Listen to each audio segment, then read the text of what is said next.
Good evening. This is the October 6th, 2021 meeting of the Oyster River Cooperative School Board. I'd like to welcome Dave Gibson, who's the chair of the Barrington School Board. Thanks for joining us tonight, Dave. We're going to start off this evening with a public hearing on proposed changes to policy BEDH. So if I could have a motion to open the public hearing, please. I'll make that motion. Motion from Denise. A second from Yussi. All in favor? 7 in favor, the student rep in favor. We are in a public hearing. And so Denise, as chair of the policy committee, would you give us an outline of what we're talking about? Sure. So this is policy BEDH, and what we are proposing is to add a section that essentially says non-residents who wish to speak will be required to receive authorization from the board chair prior to the meeting. And the reason for the change is that public comments is limited to 30 minutes, and we want to allow that time for local residents, including residents of Barrington, who have a vested interest in our school district, to be able to speak. And there have been situations where people from even out of state have gone to other school board meetings, and we wanted to make sure that we allow our residents the opportunity to participate in the public comments. All right, so if there's any questions or discussion, we can address those now, especially public comments or questions about the proposed policy changes. We won't be voting on the first read for the policy changes until we get down to the policy section of the agenda later on. May I? So, yeah. Just for Dave's benefit, Barrington tuition-paying parents would be considered residents in this regard, so they would be allowed to speak. Denise, thank you for moving this forward. I had a question about the chair's authorization. The reason you gave just now was to allow time for this finite 30 minutes. If there weren't residents who showed up to speak, would the chair be likely to authorize it? Or is it rather that we're trying to put bounds on district discussions to be district residents and stakeholders? Yeah, I mean, it definitely is about the stakeholders, but obviously there may be exceptions where it's appropriate for non-residents to speak. The one that keeps coming to my mind is a few years ago when we had the football issue, and folks from Dover and Portsmouth wanted to speak to that issue because, again, they had that vested interest in the outcome of our vote. So this would allow, for specific issues that might impact other communities or what have you. It just allows the chair to make that determination. All right. Are there any questions, comments from the public? All right. A motion to close the public hearing? So moved. Motion from Al. Second from Denise. Second. All in favor of closing the public hearing? 7 in favor, the student rep in favor. All right, so our next order of business is the approval of the agenda. I would like to move the student representative report to be right after the superintendent's report and ahead of the business administrator. And the reason for that is because we have budget memo as an item under the business administrator, and then we have the finance committee budget setting target as well. And I'd like to keep those together in terms of the discussion. So. I'll move the agenda with that. Yes. Just have one more. I had sent you an email about the New Hampshire School Boards Association resolution related to HB2. Yeah, we could add that. Where would you like to have that? It could be at the end. Before okay. we go to Okay. All right. So I'll move the agenda with those two additions to it. I'll second. A motion, second from Denise. All in favor? 7 in favor, student rep in favor. The agenda is approved. All right. Now, this is public comment for anything, not specific to the public hearing. Are there any public comments this evening?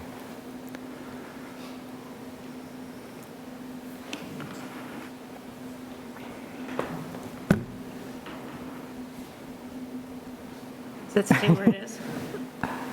Okay.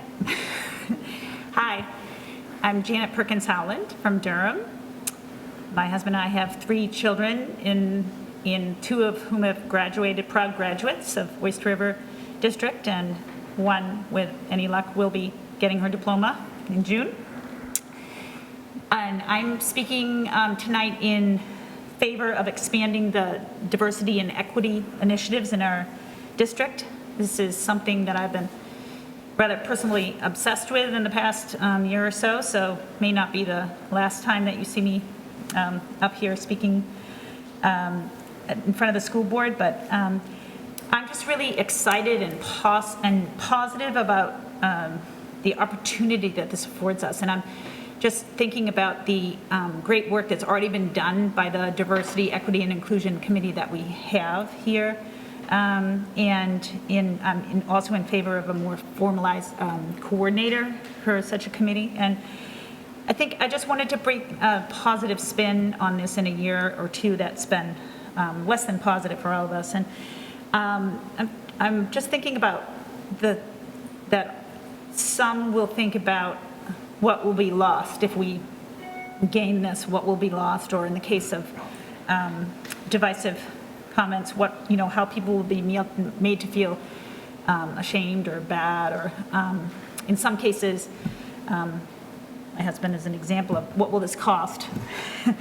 And I think that there's always room for reflection, and if there's been something that is something that needs repair, we need to do that. But I also want to think in terms of fear of missing out. And my kids say I have a terrible case of FOMO, and I'm just wondering what history haven't we heard, and what opportunities for learning. I know that I've been just in the past year, just learned so much from our Indigenous friends, and I think that there are so many opportunities for our students to learn from other cultures and from people who don't identify like I do.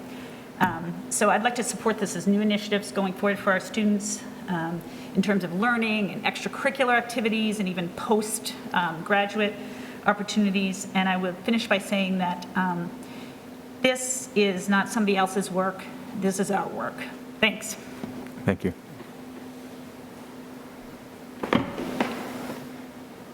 Others? Dr. Morse, did we have any emailed public comments? No, we don't have any. All right. So moving on to the approval of the minutes for September 15th. Denise? I'll make a motion to approve the regular meeting minutes of September 15th. Motion from Denise, a second from Brian. Any corrections or additions there? Denise? On page 5, under the middle school language proposal, in my comments, which I believe is, I'm getting to that page, like halfway down the page. Yeah. So I just wanted to change the wording to say, and wondered if it was developmentally appropriate for this age group. That's all, just to kind of clarify what developmental means. Developmentally appropriate. Yeah, developmentally appropriate instead of developmental. Right. At the bottom of page 6, at the beginning of section 8, under the budget goal, it says that I made a motion to set the budget planning goal at the October 6th meeting. I don't think that was a motion, that was just a statement that we weren't doing the budget goal at the September 15th meeting. So, and I sent this to Wendy earlier, but we'll just strike the motion part out of that. I believe that the second from Brian was a copy and paste from the previous section of the minutes. Tom? On page 2, I have the list of questions at the bottom. And for question 5, I think I've given this, and this may not be exactly the same wording that I passed on. It says this would need to be negotiated with the Guild. I'd like to be specific. Lengthening the elementary school day would need to be negotiated with the Guild. It's not clear what the this is. Extending the elementary school day would need to be negotiated with the Guild. All right. Any others? All right. So all those in favor of approving the September 15th minutes with those adjustments, 7 in favor and the student rep in favor, those are approved. All right, moving on to announcements, accommodations, and comments from the district.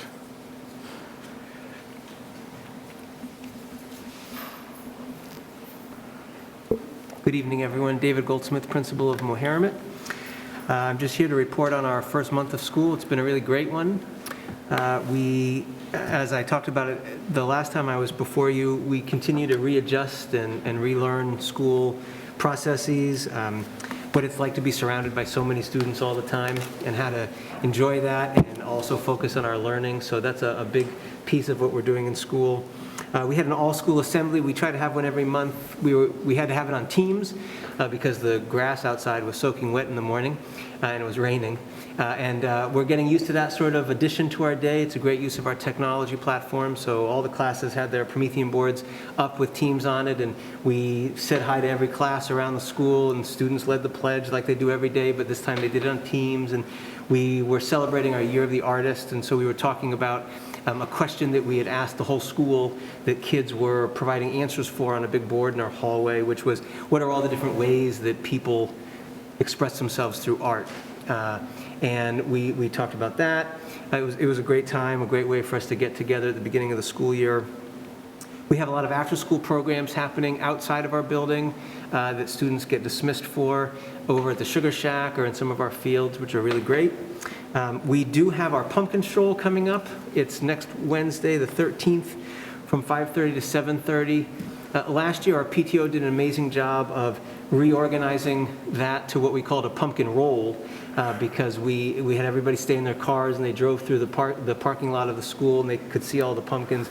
This year, we're able to go back to our actual pumpkin stroll with a few modifications. We are requiring masks, even though it's outdoors, because we can't really control social distancing, especially around the Sugar Shack and on those trails. So with mandatory masks, we will have all of our pumpkins out there carved by students. We grew over 200 pumpkins this year, which was a really great experience. Our students did all of the planting of the pumpkin seeds in June, and then they did all the harvesting just last week. We got a lot of help, as we always do around Mohammed, from Jim Davis, the Assistant Fire Chief in Madbury, and with our pumpkin patch also from a Mohammed parent, Andrew Ogden, who does a lot of pumpkin work at UNH. A big thanks to them. And then I have to acknowledge Jess Whalen, our PE teacher, who has done an amazing job of bringing work like the planting and harvesting of pumpkins into the PE curriculum as a way for students to really see connections between nature, hard work, and healthy bodies and movement. She does a great job with that, so she's been helping us a great deal. We continue to get ourselves ready for the possibility of remote learning. We're calling it remote ready. We have short-term schedules, long-term schedules, if we would need to do that for a class or for the school. And our students are using Schoology and ClassLink. ClassLink is the way they get to all of their different apps. They can log in just once. It's a great way for our students to access everything. So they use ClassLink and Schoology at least once a week in their classrooms. And then we have team experiences that we try to have monthly, so that should we have to go remote, our students know what to do. We're starting to reach out to parents, provide them with resources so they know what to do. We had a lot of our open houses before school began, and now that school has started, some of the grades that weren't able to do that have been doing some virtual open house experiences, so we're connecting with all of our classrooms that way, which is really great. And then today is our SAS COVID testing day. Every Wednesday in the afternoon, we have about 90 students and a large number of staff who get tested, and that goes really well. It takes each child who is signed up about 8 minutes total to leave their classroom, come to the cafeteria, sign in, get their test, and go back to class. So it's a really great addition to our ability to mitigate COVID, of course, and it's working pretty smoothly in our day. That's my update. Great. Miss Day. How's the staffing working out in your building? Well, our staffing is working out. Our struggle is with substitutes, and that's a district-wide struggle. We just have hardly any, and so when we have to cover classrooms or other places in the building, we have to pull staff from other places to do that. So it's a constant juggle with what is impacted and what is the highest priority in order to make our school building run. So that's pretty tough. We have 2 substitutes occasionally who are able to give us some time, and we'll take any help we can possibly get. But that's the real struggle, Denise. Thank you all very much.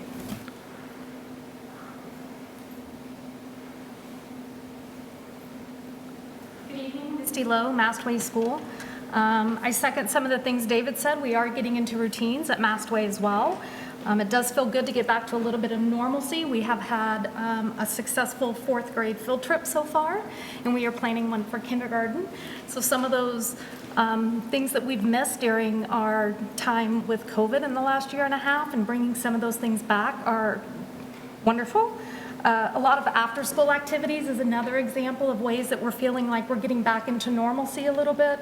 The Chinese Club has started after school. We have some Girl Scouts and Girls on the Run and activities that meet outside, and it's just great for the kids to have after-school opportunities. Again, feels a little more normal. Our day for the SAS screening is on Tuesdays, and that's been going well. It's been a little bit of a moving target with the time frame that they show up at Mastway. Everybody's really been quite terrific, flexible. I tell people I wish you could be a fly on the wall to see the children. I mean, 5-year-olds that are walking up to strangers and being asked a bunch of questions, and they just give their first, middle, last name, birth date without batting an eye. The kids are just terrific with the whole thing. So that's been a great experience. I wanted to acknowledge Mastway's PTO. They work very hard to support us in different ways financially, and to also provide a lot of fun activities for our student body. So I wanted to say kudos to the Mastway PTO.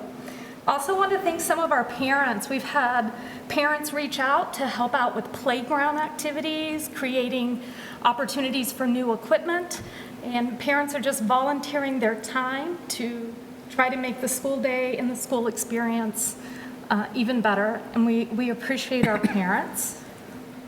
As for Schoology, I just wanted to mention a few things. We did have a staff meeting this morning, and the whole staff meeting was really a working session for teachers to work on their Schoology pages. We've invited our parents to join the parent portal. It's really very user-friendly. If parents have multiple children in the district, to have one place to go to be able to see all the information in the different grade levels. Mastway has a group page where we send out announcements to our families, so it's very handy. We're trying to educate our parents on how they can set up a variety of ways they can receive notifications in order to receive any updates that come through Schoology. Our teachers are working on creating schedules and practicing utilizing the different platforms during the school day so that our students will be ready when and if we do need to transition to a virtual learning day. And I think that's all of my points. Any questions for me from Mastway? Yes. I'll ask the same question. How is staffing going in your building? Staffing is going fine. Like David, the finding subs has been a challenge. The sub coordinator at Mastway is not available right now, so I myself have been the sub coordinator and working alongside with the sub coordinators at the middle school and Mohammed. They've been very supportive to share names, contacts. So the good news is we've got to meet some new people who haven't subbed in Mastway before because of our needs.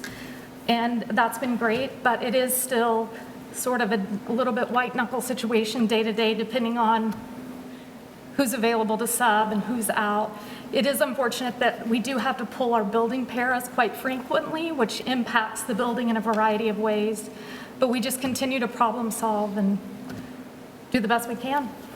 And then I have another question, which is just in terms of the classes, and I may be wrong, but it was Mastway that we added another class of... Both schools added an extra kindergarten. Okay, Is that yeah. what you're thinking of? Yeah, that's what I'm thinking of. Mastway just shifted a teacher based Oh, on that's the right. student population where Mohammed had needed to hire. Hire somebody, yeah. But as far as the students and is it feeling comfortable as far as the class sizes and all? Class sizes are feeling comfortable. They're tightest, Denise, in 3rd and 4th grade. That's Yep. what we watch closest, at least for Mastway. I believe Mohammed is the same. But yes, they are comfortable. It's a blessing to have them lower at the younger levels, Yeah. just because the younger kids require more support, Yeah. especially now with the pandemic. We're watching our kids super closely, Yeah. just to be sure that they're getting the support they need to make up any gains that they may have due to the pandemic. Thanks, Misty. Thank you.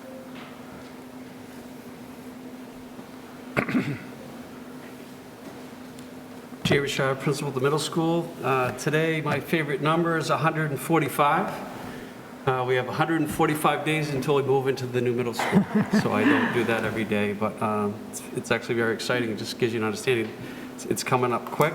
Been working closely with my staff task force in terms of transition planning. We do have some time, a short amount of time on Friday to start the packing process, and I'm also working on plans to share with you at some point in November what that transition could potentially look like right before we move into the new building.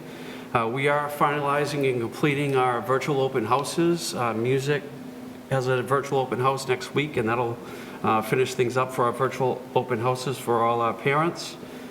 I did the alumni open house / tours a couple of weekends ago. That was in conjunction with the alumni soccer event. Friday night, I had about 25 to 30 different people come through. Then Saturday morning, the same thing was 11 to 2. It's just really refreshing and a lot of fun to talk to people who have experience going through the middle school. I was meeting with a professor, actually down from Rhode Island, who's a special education professor. He was talking about his experience in the old ORMS. So it's a lot of fun to connect with these people when they come through. I do want to share with you, we're going to continue to do tours right up until we move into the new school. And one of the things people get a little bit nervous of is making sure they don't miss out. And of course, even when we do transition into the new middle school, I'll make sure we have some last open houses as long as the building's safe, and I'll work with the construction company to kind of find out when that date is. So I want to make sure everybody who wants to be and visit the old ORMS has that opportunity. Clubs have started up. Our jazz band starts next week. Harry Potter Club's back.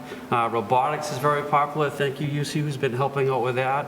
She can attest the enthusiasm around that program. I'm starting, actually, I did a virtual full school assembly last week to talk with all of my students about, I'm actually creating a student task force. You've heard about task force, but I'm creating the student task force. They're going to help me make decisions around a variety of different things that will benefit them, but also help me out with a couple key things. One, for example, is the time capsule. We'll work together as a group to figure out what we're going to put in the time capsule, as well as phase 2, as we talk about in terms of the student schedule. I definitely want student insight when we start to talk about the schedule for the fall of 2022. October 29th, that afternoon, we're actually going to be doing a whole school, not at the same time, but a tour of the new ORMS from 1 to the end of the academic day. So just as an FYI for you, our students are going to get to see the new ORMS soon. Talking about enthusiasm, I mean, our world language started in grade 5, and I've been here for a little while. I can't recall our students being so enthusiastic about something starting in our school. So that's been a joy to witness and talk with the kids about. And I know, Denise, you want to ask the question about subs. I mean, we're doing it. I want to give kudos and credit to our sub coordinator, Dan Hammond. He's the only person I've ever met who can solve a puzzle daily with missing pieces. So it's actually, he does a wonderful job, and we're doing it. And from time to time, I need to cover a classroom, which is a lot of fun, but we're doing it. Things are great at ORMS. They really are the first month. Any questions? You had me nervous there for a minute, Jay, when you said 145 days. I was thinking you were going to say to the end of the year. It's good to hear things are going. No, but it's good to be here before you know it. And there's a lot of work going on behind the scenes with me and Dr. Morrison, the construction people, Jim Rozicki, our staff planning, the move. I think I mentioned before, think about if you ever moved recently, what that looks like, going from one home to another. There's a lot of planning involved in that, so it's a big project. I had a question, Jay. Sure. Yes, I know from robotics and with John Silverio, Jason Duff, and Yeah. Where so many kids showed up, they need to split it to 2 days. Yeah. With drama, there's just so much interest in the Yes. club. So, Yeah. kudos to the teachers. Yeah. My question is about sports and how I think of middle school sports as a way for students who might not have as much experience to Yeah. sort of have equal access or a way to be introduced to a sport that Yep. then in high school it becomes more competitive and they can start to specialize and Yep. that sort of thing. I think we've had more students interested in certain sports at least than ever Yeah. before, and have had to rejigger the programs. Right. But, can you give us an update on that, and I guess maybe return to the philosophy of what UC Middle School sports says? Yeah, that's a great question, and we want all students involved. One of the challenges we have right now, very candidly, is space. So like for our soccer programs, the athletic director, Bill Sullivan, and works very closely with Andy Lathrop. We want all students involved in sports to give them an experience. And unfortunately, just due to our lack of space, we haven't been able to give all students the amount of practice time or skills instruction that we'd like. But everyone's pretty much involved the best that we can with the space we have currently, so. Does that answer? Yeah, More specific? just thinking out loud, it must be so challenging with something like volleyball, where so Yeah. many students show up, you don't have your gym. Yeah. But what it means, just for the board's knowledge, is that, Yeah. some of the students that weren't Yeah. selected on that higher team have Yeah. 3 sessions Yeah. over the course of the semester. That It- feels antithetical to our philosophy. It is tough, and it doesn't make me feel good, and very candidly, it doesn't make Bill Sullivan feel good in terms of, the reality is we have limited spaces. When we have a significant amount of students come out, I think we have close to 50 students who want to play volleyball. We're trying to get time for all of them. And also the reality is, like during a volleyball match, only 6 kids can be out there on a court at a time.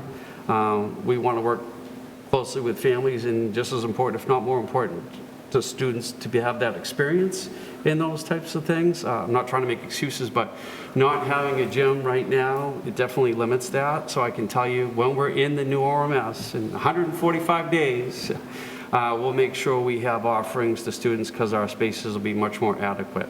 So, good stuff. Anything else? Thanks, Jay. Thank you.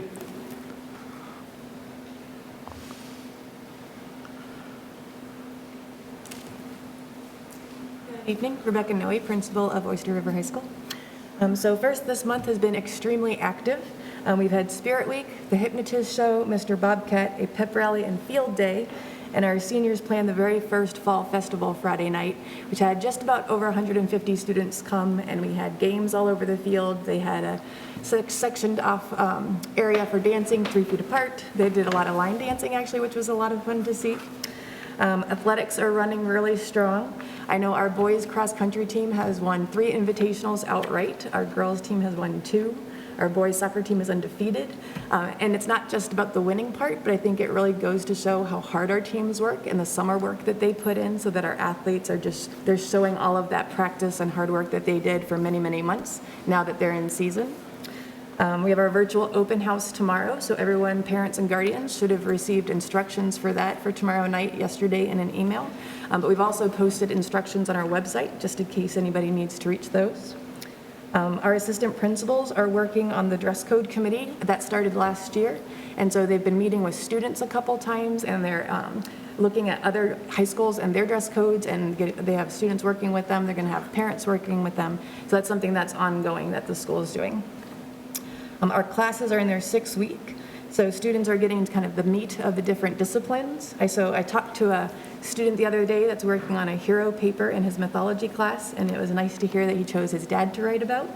I've been in a few of the science classes, and there's a lot more labs going on this year. I think that's a focus of the science department, just because they missed out on so many labs last year. And so going in and seeing students active in the classroom and able to do those experiments that they couldn't take part in is really nice.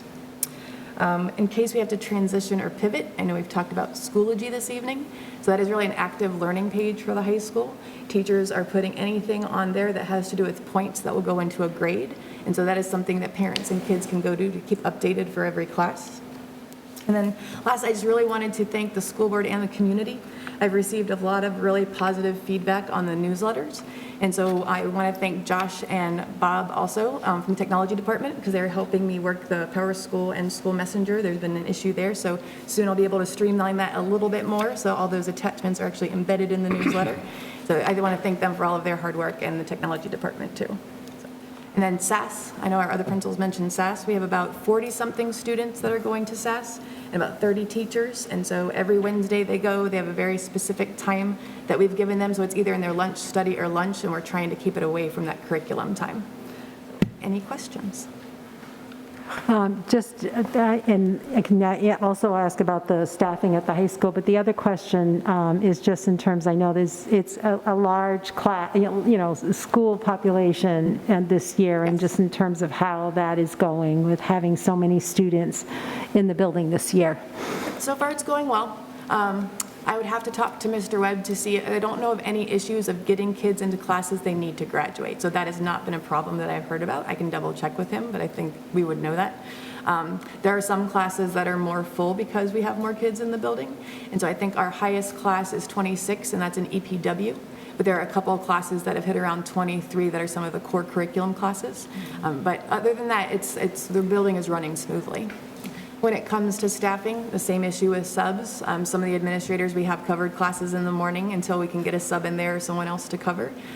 So that's just an ongoing issue, and a lot of teachers are covering classes. And so if it's their prep period, we just put out the call. Our Alex Eustace is our sub coordinator, and so he puts an urgent call out when the teachers have been very kind and giving up their preps. And so I want to thank them for that too, because that's kept the curriculum moving when teachers can't be in. And the other thing is we are down 8 paras still, and so that is something that we're trying to work on constantly too. Yeah. Thank you.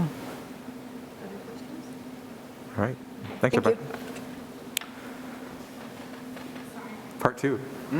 I apologize. I just remembered something important that I wanted to share, which is that Friday is parent conferences, K through 4. We do goal-setting meetings with our parents. And just as a public service announcement, they're all virtual this year. Over Microsoft Teams is the platform we're using to do our parent conferences. So I'm just hoping parents are listening. Last year, we had a few parents who showed up at the building thinking they were in person. So again, I just wanted to mention that tonight. And if there's any parents out there who have not received a Teams invite and are not sure what I'm talking about, please call us so we can be sure and help you with that.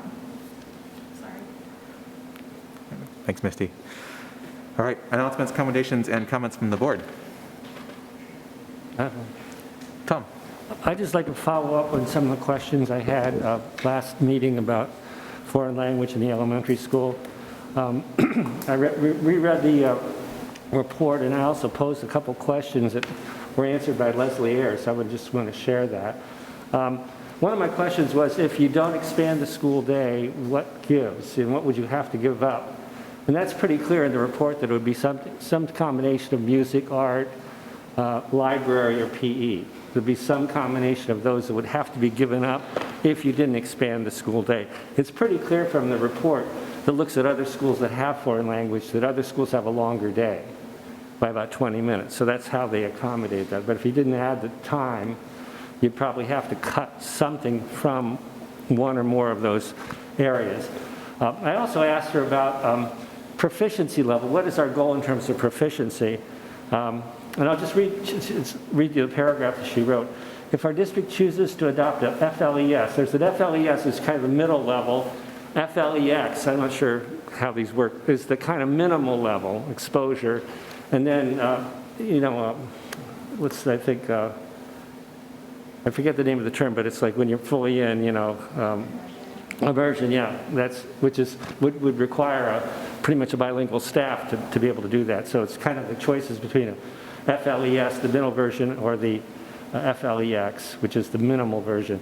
If our district chooses to adopt an FLES model, students meeting multiple times per week, we can anticipate our students would reach novice high by the time they move into middle school. Should the district choose to adopt an FLEX model, students meeting once in rotation with their art, music, PE courses, we can anticipate little more than novice, low, mid. A student's ability to move through the proficiency level is greatly affected by the amount of time spent on quality instruction. And so that kind of raised for me the question, if you have one teacher per school, so one teacher responsible for 300 or more than 300 students, what's a reasonable expectation for proficiency? What can that one person do? Because I was thinking, if you have like 18 classes at Mastway and they're meeting 3 times with this teacher 3 times a week, that's 54 sessions, almost 11 a day, which I think would be totally unworkable and grueling beyond belief. Even if you did 2, you're up to about 38. So I asked, in terms of with one teacher, what can you kind of expect? And she referred to her visits to schools and how other schools have done it. I'll just read that paragraph too. In regards to the question of schedule, it most definitely is a grueling schedule for one teacher. The committee visited several schools that fell into the 2 types of world language programs. In schools that followed the FLEX model, the lower model, there was typically one teacher who addressed the needs of the entire school. In those schools that followed the FLES model, there were at least 2 teachers, and in some cases 3. We attempted to visit schools that were similar in size, but I will have to find my notes from each visit to give more specific details. So I guess the question, I think we have to at some point address is, what do we want to get from this program? And if it's really proficiency, is one teacher per school enough to get there? Because I see in the budget, we talk about one teacher, but we have to, I think, really ask ourselves, where do we want to get? And what will we need to do in terms of investing in teachers to get there? So I just want to follow up on what I presented the last time. Thanks, Tom. Short commendation for the nurses in our district. I think we gave a lot of recognition last year, and this year is different, easier in some ways, and we are still asking a tremendous amount in terms of adding new programs, and it's making our district safer. It's making our kids able to stay in school, which is tremendous, and wanting to acknowledge the work and the flexibility that they're showing to make this possible. Al. October 23rd, which is a Saturday from 2 to 4, Durham Parks and Rec is putting on a trick-or-treating downtown. We used to be pretty successful, and then COVID kind of wiped us out for a year and a half. The rain date is October 24th from 2 to 4. If there are any groups that are interested in manning a table, which is kind of fun to see all the kids with their costumes on, please contact Rachel at Parks and Rec.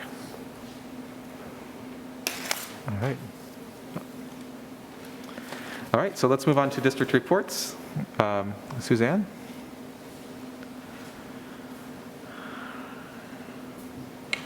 Good evening. I just want to follow up on some of the things that the principals spoke about. Friday is a teacher workshop day. The elementary schools, as Misty said, will be involved with virtual parent conferences. The middle school will be involved with quite a bit of training around MTSS and progress monitoring, as well as Jay said, they'll also be working on transition planning for February and working within their teams. The high school will be involved with training also, CPR and first aid training, as well as curriculum work. We do have some vertical alignment meetings occurring as well on Friday. We have a variety of different departments depending on what their day looks like. So there are some UAs, there are world languages intending on meeting. So there are some departments that will be working on curriculum vertically as well. I want to thank a few people. I've had the privilege of really diving deeply into some of the mathematics curriculum instruction and assessment within the district, and Ellen Irvin has been giving me a lot of time, her time, and to talk about math and to math curriculum, which has been really enjoyable. Jay and the middle school mathematics committee also met with me, with Lisa Hallback, to dive into collaborating around vertical alignment and just math curriculum in general. And I put, Sarah Farwell invited me to her classroom, and I intend on coming. I'm really excited to go see the kids and to see mathematics in action in the classroom. And I want to thank the other teachers that have invited me to their room as well. To follow up on what UC said in regards to the SAS program and the nurses, I have to say that Catherine and Josh behind the scenes do a lot of work with the SAS program. It takes a lot of time.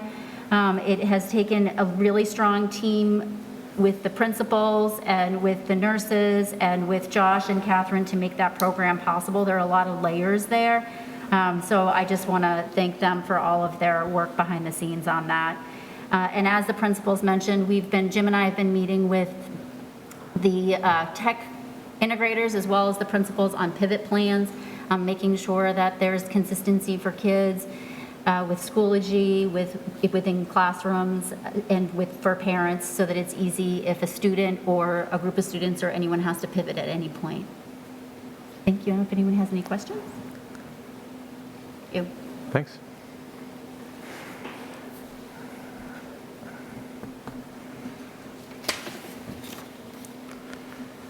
So on top of your folders tonight, I left you the latest metric from this week. And as you can see where we stand right now, the conversation with Dr. Megan Harvey was really around that transmission rate, and epidemiologists like to see that rate under the 1.0 for as long as possible, because then that helps the other areas.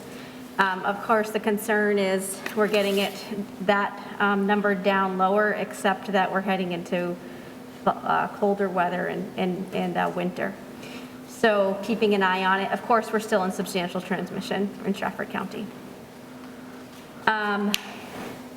Staffing capacity, talked a little bit about this earlier with the principals, but it is difficult. It's due to lack of subs. It's due to staff still having regular illness or regular kind of things that come up. We don't have subs for coverage, and we still obviously have a significant staffing issue at the high school. The contact tracing is really okay. Our testing that the nurses are doing is really what's keeping them busy at this point. I pulled some numbers just to be able to share with you sort of where we're at starting. Staff started a week ago, but then we were able to start offering testing for students this week. So far this week, Mastway has tested a total of 7 people. That's including staff and students. Maharam 14, the middle school 18, and the high school 32. And that's just Monday, Tuesday, and Wednesday this week. We have rapid test kits, but our nurses are making decisions about which tests may be needed. If we need a PCR, we have those as well. Again, this is all through our SAS program participation. So we are actually sending a good number of PCR tests to UNH every day. I'd like to thank Lisa for her help on that, because her drivers are helping us to pick up those specimens and deliver them to the UNH lab. So it really is, like Suzanne touched on, it's really all these moving parts all the time. And it really is everyone pitching in. The nurses are really to be commended with putting together the protocols and being able to offer this. One of the things we are going to message out to our community is making sure that students do not enter sick. If students enter sick on a school day, we will send them right home. There is a protocol for each building. They need to check in with the nurse first, because a nurse has to be ready in order to do a test. So we're going to re-message that out this week from our schools to make sure that, and I witnessed it today in a school. It was not even 8:30, and a student walked by and said that he'd been sick, and he'd been sick for a couple days. So that causes concern, of course, because the nurses are in the middle of doing other things at that time, and obviously we want to make sure that we get students in a safe place to be able to do the testing. So we are sending students home if that's the way they're coming to school. We'll schedule a test at a later time when they are scheduling the test, because that's the way it's working right now, is they will schedule tests, trying to get a window in a day so they can try and do as many at the same time, so it's not like test, stop, that kind of thing, to maximize their workday as well.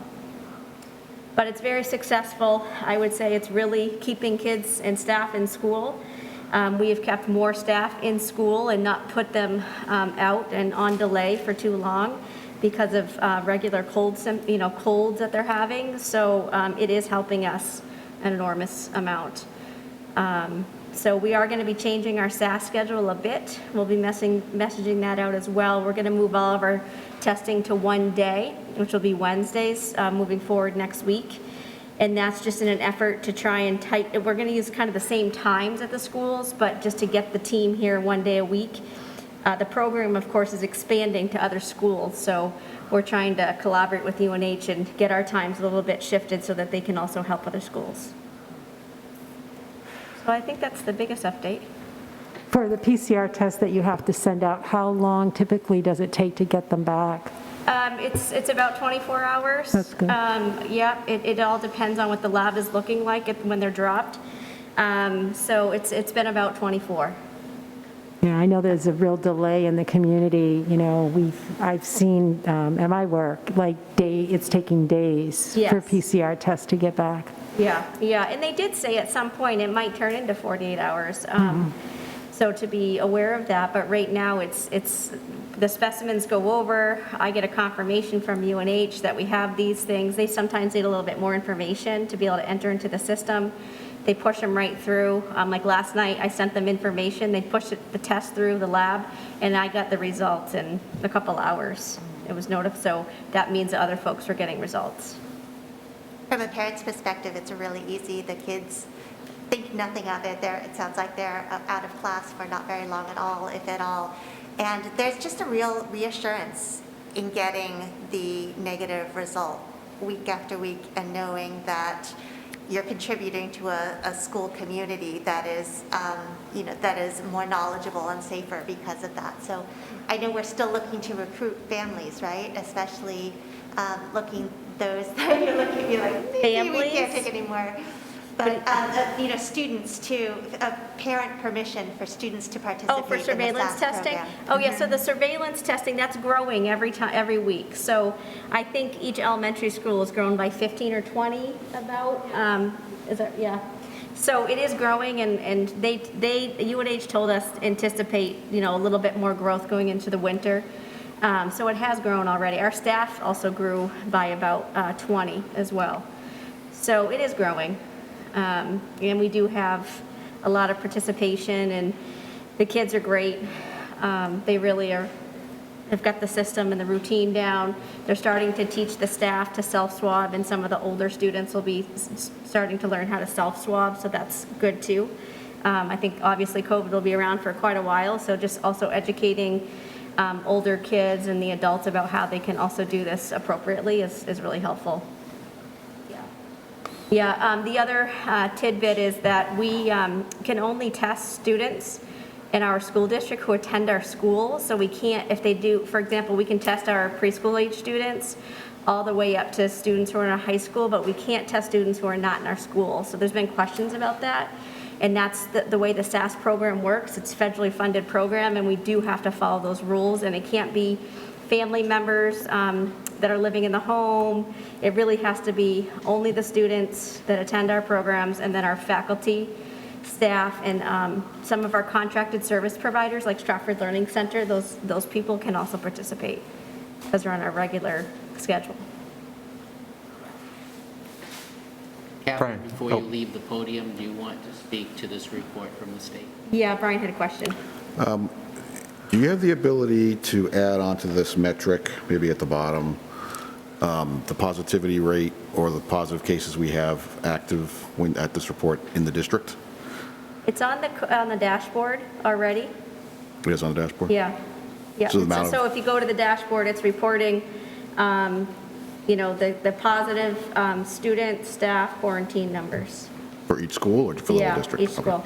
Okay, perfect. Yeah. That's fine. Yeah, those are on there. Thank you. Yeah. So the other thing that Jim was just referencing is I had meant to share this with you all several times, and it just never made it to the forefront because of the start of the school year. But every year we receive our determination letter for special education. So this was reporting FY 2019-20. And those are the indicators that we are reviewed on for special education, and the chart is showing you how we did, and this is the report. I always say zeros are the best score, like we want a 0. So as you can see, we had zeros in every category, which means we're in full compliance. There will probably, I'm really proud of this because you can see the end report. It's been zeros and meets requirements for several years since I've been director. It's really hard to keep this work up. It's important work because it's making sure that students have all the right access and the supports in a timely way. And the credit really continues to go to the staff that are making sure timelines are followed.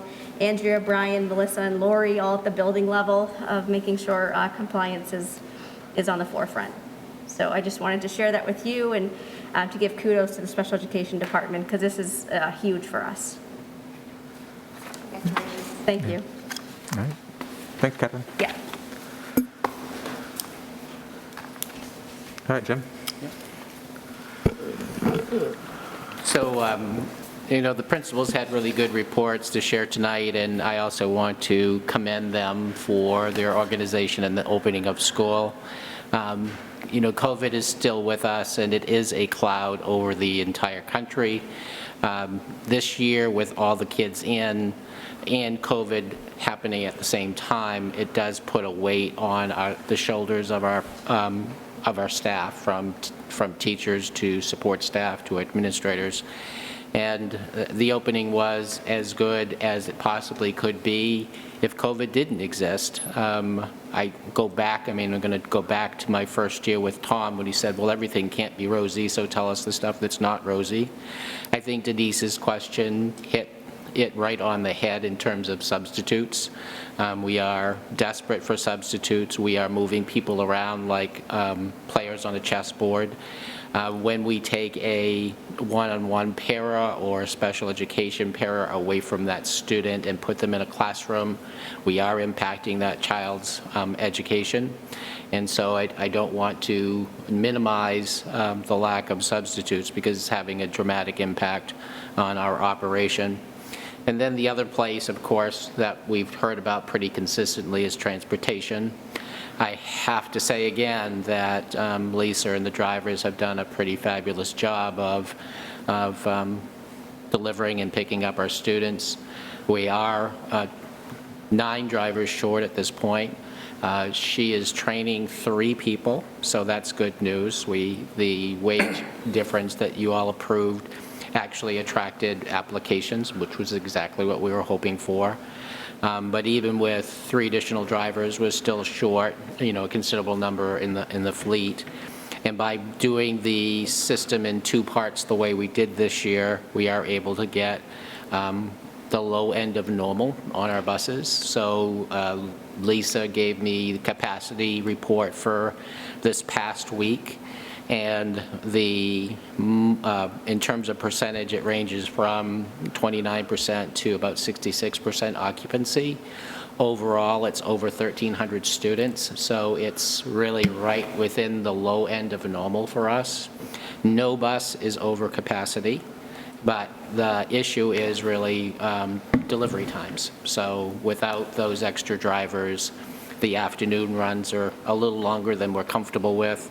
And so as new drivers come on, we'll be problem solving those routes. So I would just want to give the drivers a shout out, as well as our entire 417 people who are working for us. The other issue is our October 1st enrollment. And what I would say about the October 1st enrollment is it's pretty consistent with last year. 1 to 2 kids different. The number of kids who are currently being homeschooled is down. So that was one of those indicators we were looking for this year. Maybe 15 or so kids, so that was good news. We talked about the high school opening up higher than we anticipated, with move-ins from away, and away could be as far away as Singapore and as close as Massachusetts. But we had a lot of students move into the high school that we typically don't see. And in terms of class sizes, what Denise was talking about, our elementary class sizes are really good. Our pressure points, as Misty said, are 3rd and 4th grade. And other than that, we're in really good shape from one year to the other. I have visited, I should stop. Does anybody have any questions on enrollment? Okay. Well, I guess just a comment, and I know now the long-range planning is 2 years old, but it's interesting, like 4th grade numbers are down, which is unusual. And I'm thinking maybe some of those went to private schools during COVID times, not homeschool, but maybe private schools. And I just wonder, with the new middle school opening, like if those numbers might bounce up a little bit for next year. So it's just interesting in terms of, and again, I'm looking at a report that's now 2 years old, but the prediction had been like 162 and there's 145 fourth graders. So it'll just be interesting to see if our middle school numbers come up a little bit. And fortunately, it is middle school where we'll have room for that, in terms of the building anyway. But Historically, we would not have been surprised to see the 30 extra kids show up at the middle school. Yeah. That's typically where we've seen the growth. Yeah. And so the fact that it was in the high school was the one that threw us. The middle school didn't get the bump that it usually does over the summer. It was the high school. Right, but I'm just saying I wouldn't be surprised if that doesn't happen for next year in the middle school, because I think there are kids that have gone somewhere, and I think they may come back. I hope you're right. And then in terms of my fall tour, I did all 3 towns. All 3 towns were incredibly receptive to the information. I talked about the new middle school. I talked about the enrollment. I did not talk about money, because the whole point of going out in the fall is not to talk about money. It's really just to share what's happening in the district and give the towns a chance to ask whatever questions are on their minds. And you get interesting questions when you're not talking about budgets. They ask really intriguing questions and things that you wouldn't expect them to actually ask. So it's always fun to do those. And the reception from all 3 towns was nothing but positive. So it was a good fall tour. And then just in terms of, we were hoping that we would be able to use the new gym earlier than the rest of the building, but our insurance company says you have to have a certificate of occupancy for the building, and so that's not going to materialize. Our option B was to share space with the high school, and Jay and Becca have been working on making sure that happens. So that's what we'll do for November and December and January. Because right now, the kids have been, as you can imagine, playing outside, and they've been having a great time. So it's kind of fun to see them walk by the office as they go in herds to go play on the fields. So they've been having a good fall. And then we talk about flexibility, and we really should be talking about our arts teachers and our phys ed teachers as well, because COVID has had the greatest impact on those content areas. When you think about the cafeterias, for example, are really at the elementary schools, our gyms, and we haven't had that for so long that it's really impacted the amount of time that the phys ed teachers can spend with their students. And in not having a gym at the middle school, you'd think that would have been the biggest deficit, but those 3 teachers are like, yeah, we're in it, and they're always thinking of new ways, and they're very positive and looking forward to the new school. So incredible positivity on our phys ed staff at the middle school in terms of overcoming the ultimate obstacle, no classroom. So, Dan? So obviously, we don't anticipate a certificate of occupancy as required for insurance for the start of the winter season, so we'd be down a gym. Do we anticipate it at some point between the normal start of the winter season and the move-in? Obviously, we'll have it by the move-in. Do we know if that can be moved up to make the space available? The certificate of occupancy? Right. At this point, I would say no, Dan, but, that could happen. I mean, the contractor has been so aggressive, and anytime I ask them if they're ahead of schedule, he just doesn't want me to ask that question. Because, you've got winter weather still, but they're all, the boat moved to move in internally 100%. The building's at 78% complete. The 4th floor has both floors and ceilings in. And the hallways have yet to be done. That would be true for the 3rd floor as well. So they're moving right along, but they're sticking to the schedule of we can turn it over in February vacation. And if they can turn it over earlier, believe me, they will. But I have to say, we have to live with the schedule they've given us until they tell us something different. I think it would be helpful to get their projection for the date for the CO, though. And For what? the date for the certificate of occupancy. Oh, yeah. But that's a key milestone date. Yep. Yeah. Yep, I'll have it for the next meeting. All right. Al? Yeah. Oh, no? I got nothing. Okay. That's it. Don. All right. All right, so, oh, yes. Could I ask a question about the world language program and the questions that Tom laid out? Will the committee itself be reconvening, or is, I know Leslie was one of the core experts on this. Sure. So normally, I would have had all of Tom's questions answered within a week. But we're not in normal times because my time is chewed up with all the negotiating we're doing. But so Suzanne is picking that up, and she's meeting with the world language teachers and working through Tom's questions. So we haven't ignored Tom's questions at all. It's just a matter of capacity at this point. And, I mean, you've run into it as well with the people on this body that I'm seeing the most are Dan, Al, and Brian. And literally, we're doing it 3 times a week. So it's chewed up every available minute. So Suzanne is picking that up, and I don't want anybody to think that I ignored Tom's questions, because I haven't. It's just a matter of getting that group together. It's not that. It's, we'll be coming up against budget questions, and I think. Absolutely. I know the deadlines. I'm actually going to talk about that when I get to the Okay. budget process, too. Yeah. So that. All right. Yeah. Thank you. Olivia? Okay. So overall, the past first month back to school, I've heard very positive responses from most students.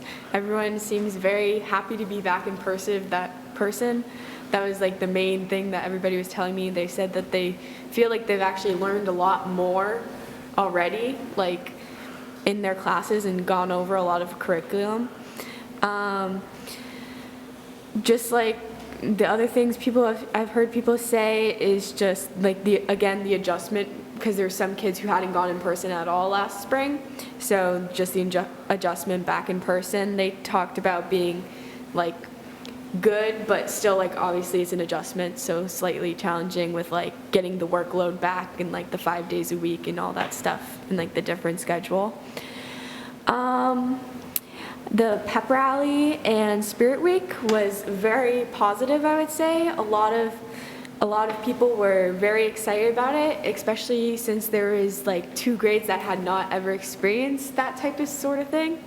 So a lot of people were very excited about that. I think that the pep rally was actually very well attended, because one of the things like the student government was trying to figure out was in years past people have actually like left after like the actual like school part of the day to like go home, and they like done that type of thing. But there actually was I feel like there was a lot more students that did not actually do that this year, which was really good. Sorry, I'm just going over my list. Student government and like student leadership have been working very hard. They've had like, I think the week of Spirit Week and the week of like leading up to the pep rally, since it got postponed because of the weather, they had like so many meetings to go over like last minute details and all that stuff, which they were right on top of everything and seemed to find a solution to problems that seemed very complex in the moment. I think that the fall festival, kind of like Ms. Noe had said, was very well, I thought it was very well attended, since it was kind of like, not last minute, but was put together fairly like with over just like a 2-week span type thing. It was good to see a lot of different kids there and like actually like get to like kind of socialize and like, because there's some students who have like, that was their first like high school event, and all the events that went over, that like the hypnotist and Mr. Bobcat and all that stuff went over really well, Spirit Week, and so all that was very positive. Oh, I wanted to mention that before school, the morning of pep rally, a lot of students from each grades got together to decorate their sections of the bleachers, which I thought was very nice. It was good to see even freshmen work together and sophomores and all of them to decorate their sections and make them all spirited. Like Ms. Noe had said, clubs are starting to get rolling and into it, so that's very good. And then sports, I just wanted to say, because I attended soccer Saturday, it went very well, I think, and the alumni banquet was very nicely done. I thought they all spoke very nicely. And yeah, I think that's all. Not to put you on the spot, but I know there was a lot of discussion in the spring about the dress code, and Ms. Noe mentioned yes. that the group was getting together to work on that. I just wonder if there's been any discussion that you've heard about where that should be headed. So I'm honestly not 100% sure because I'm not on that committee, but that's something that I'd be interested in hearing more about and talking with those students. But I have heard some students discussing and wondering about an opportunity, so it was actually good to hear that was going on, because I know some kids, if they're not already involved, that would be interested in being involved. So yeah. Great. All right, thank you. Sue. So we'll address the Barrington tuition first, and then we'll move on to the budget after that. Yep, so it's the annual memo that just gives you the new rate that I've calculated for Barrington. It's a 3.02% increase over this year, so the new rate would be 18,330. Questions? Same calculation we always use per the agreement.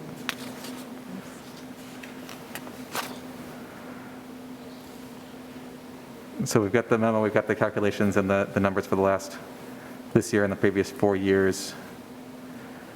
I think you usually make a motion to accept the rate.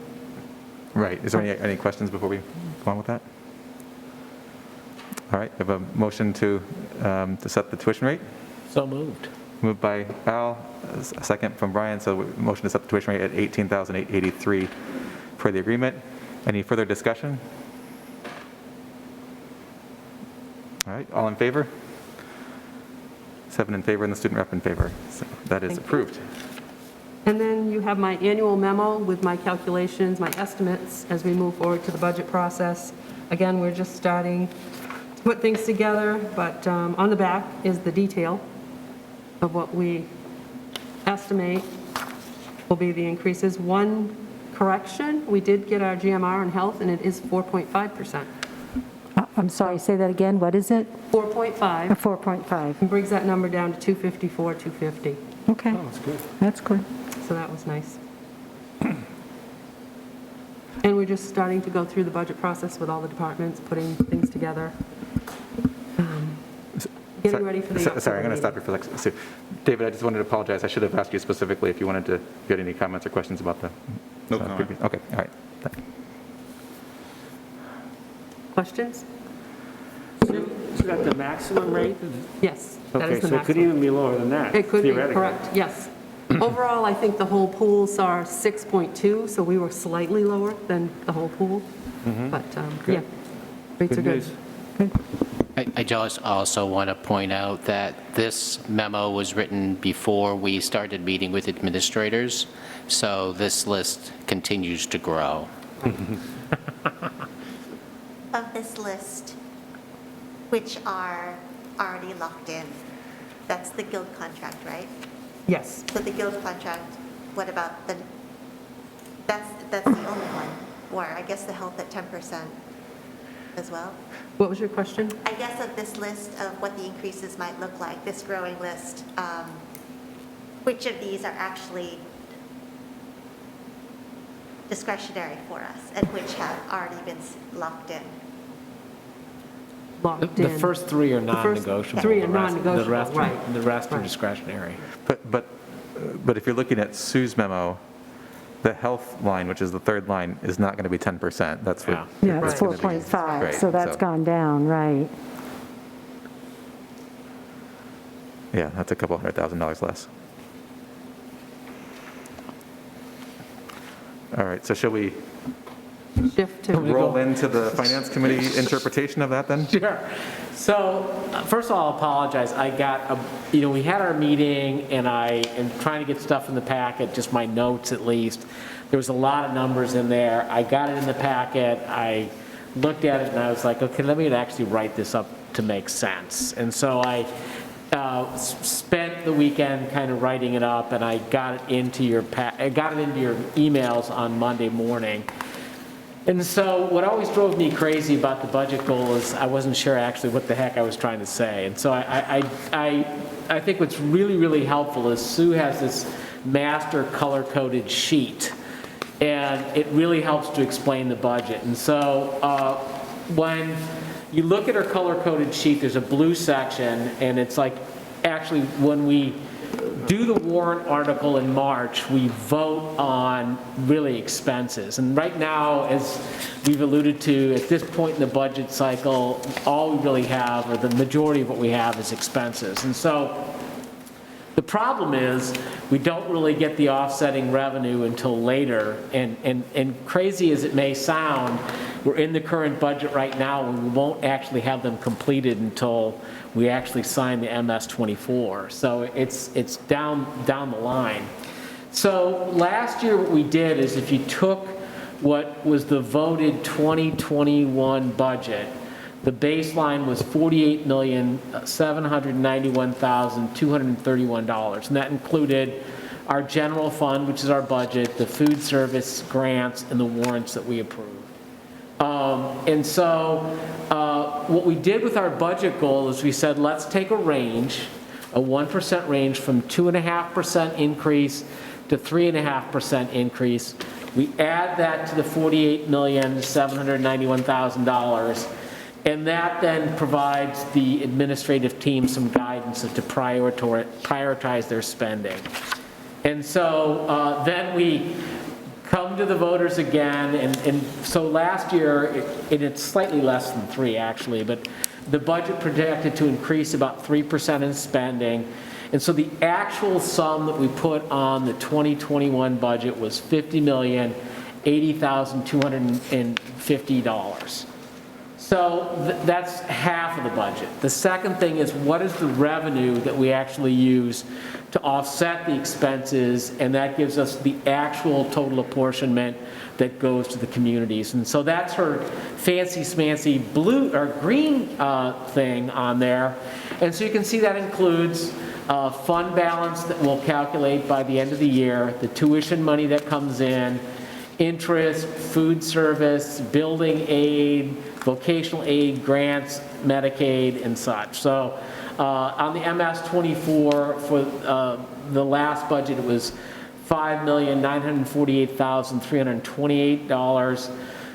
For the current budget that we're in, we're projecting it to be $6,559,659. So come mid-November, we'll get more information as revenue comes up, and we'll then make an estimate to what the projected apportionment will be. And so when you take expenses minus revenue, the projection for the current budget is $43,695,309. So by the time we do that, then Sue will then try to, she'll get enrollment numbers, she'll get assessment value for the properties of the community, so we can kind of figure out the apportionment formula. And then we'll get information from the state, which will tell us what the adequacy aid is that goes directly to the towns. And that allows Sue to come up with, and we'll get this, by the way, mid-November, with what we're projecting for the tax impact for the following year. And so we looked at it, at the budget goal, we began to discuss what the heck are we going to use as a baseline for the budget. And so we brought up 2 different things, but we're actually going to use them both. So the first thing we brought up was expenses. What we did last year? What's the total amount of expenses? So in that case, we would take what the voters approved in March, which would be $50,800,000, $80,250, and we'd use that as a baseline to add our percentage on, versus using what we think is the total apportionment, which is $43,695,309. And so that which of those do we use to add the percentages on? So that brought us then, of course, we started, as we always seems to do, we looked at what are the drivers, and that's what Sue gave you in your memo, or her memo, and I also added in there, so I'll just run through, kind of let's add up what the costs are. And so the guild contract, which you alluded to, is $730,000. That actually includes, by the way, the 2 Mandarin teachers and the elementary. So that's already built into what would be next year's budget. I called it other contracts. That's going to be like the administrators. When you say the 2 Mandarin teachers in the elementary, you mean the elementary teachers that were added for the current school year, all the current staff? Yes. All the current staff. So that's the middle school Mandarin teacher, the high school Mandarin teacher, and I believe it's kindergarten teacher, right? So the second driver we had up there was other, I called it other contracts. That's, I think, administrators, ARESPA, ORPAS. So we tried to pool that, this is just a projection. We call that $225,000. Good news, the health insurance was $565, and we've seen that's less.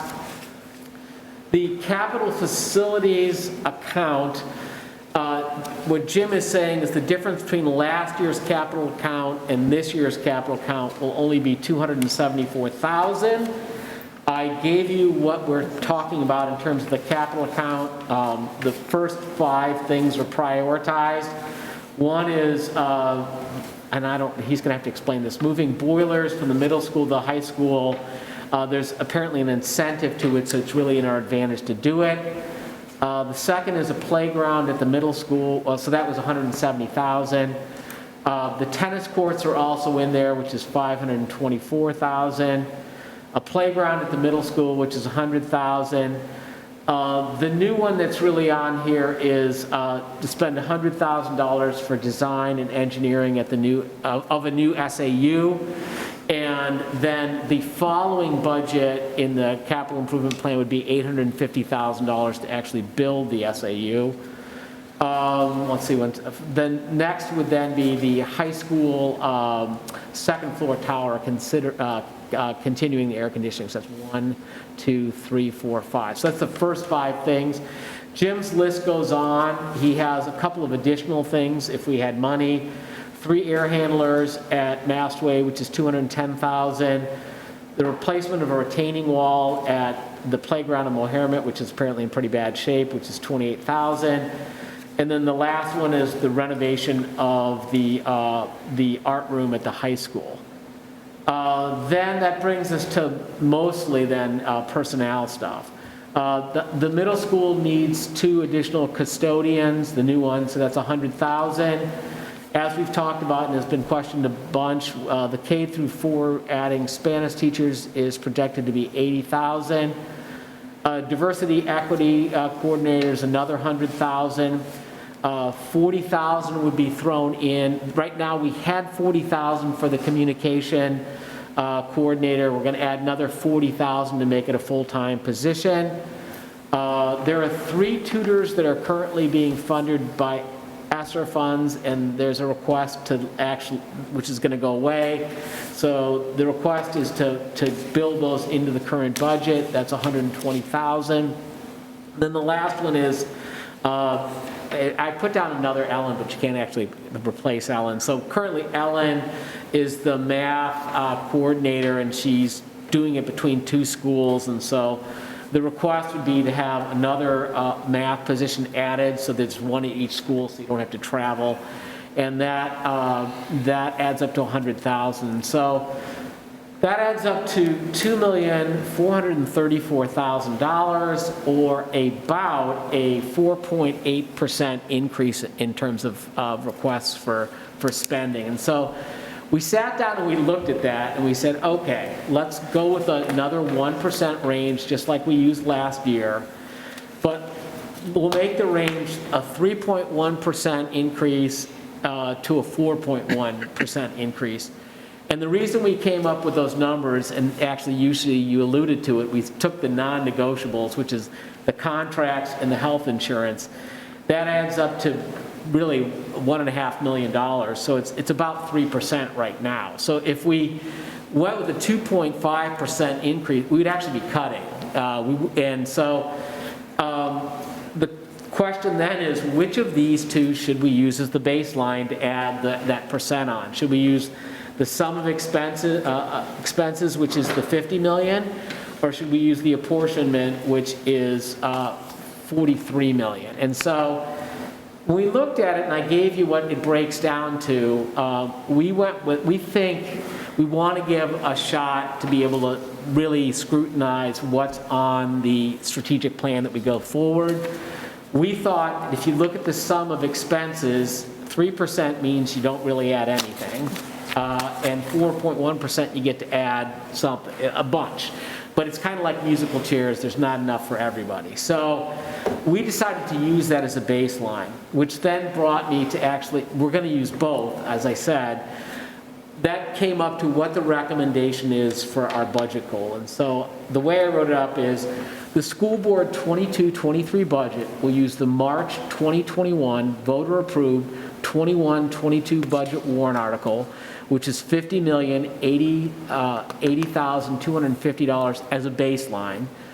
We'll add 3 spending options to that: a 3.1%, which is $1.552487, 3.6%, which is $1.802889, and 4.1%, which is $2,053,029. Okay, and then we always get to the impact. Revenue and emergency funds can be used to reduce the total apportionment, that which is actually going to the taxpayer, and as a result, it will impact the projected tax, or it will impact the projected tax impact to the communities. So by what that I'm saying is what we did this current year. We came through, we did all the expenses, we came up with a 3% expense. We looked at our projection of what the tax impact was going to be. We guessed what the total apportionment was. We guessed what the tax impact was going to be, and we saw that Lee and Madbury was terrible. So we said, okay, let's take $500,000 of our funds. That goes on the revenue side, and that'll drive down the total apportionment. To this case, it was 1.99%. So the way the budget's set up right now is you guys will have the opportunity then, we'll project in November what the total apportionment's going to be, and then you can decide, okay, we want to use emergency funds to drive it down and present it to the taxpayers. Additionally, you still have more time, because as you saw this year, we don't actually know the fund balance until we get to really August. And so you have all the way up to that time. So in this year, the fund balance was $900,000. We had told the communities we were going to give them $400,000, so we had another $500,000 on there. You can decide, okay, we're going to give that back to the communities and drive down the total apportionment and drive down the tax impact, or you can spend it on something else. So I hope that was clear. That's a lot of numbers I just threw out there, and I hope it made sense. Or you can keep it in the emergency, or you could put it back in the emergency fund?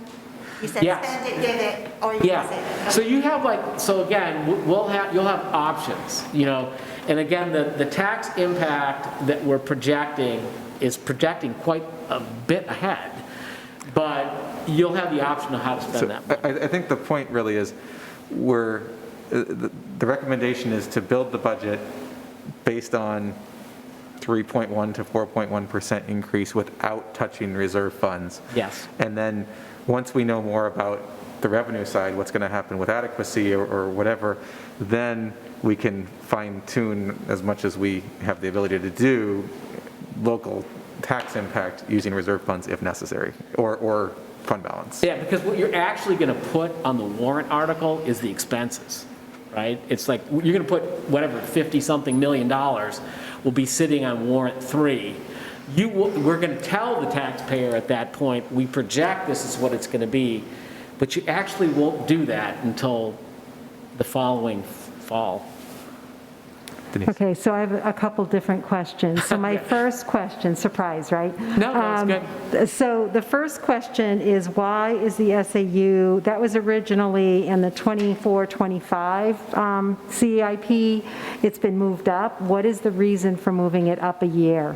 Because you have to do the engineering and architectural work before you can actually do the building. No, the whole thing was moved up. So I'm looking at an old CIP, and everything's been moved up a year. So originally, it was 23-24, and then 24-25, and now it's been moved to 22-23, 23-24. It's really just the age of the building and its adequacy in serving us, Denise. Okay, so then my other question is, why did we just spend, and I know it's only like $15,000 to put a new propane generator in the SAU building in this current budget, if we're going to turn around and build a new building in 2 years? Like, I guess a little bit of my frustration with the CIP in particular is that it's like, we have this kind of plan laid out, and then things just kind of get thrown in. And I understand that sometimes, priorities do change. I understand that priorities will change and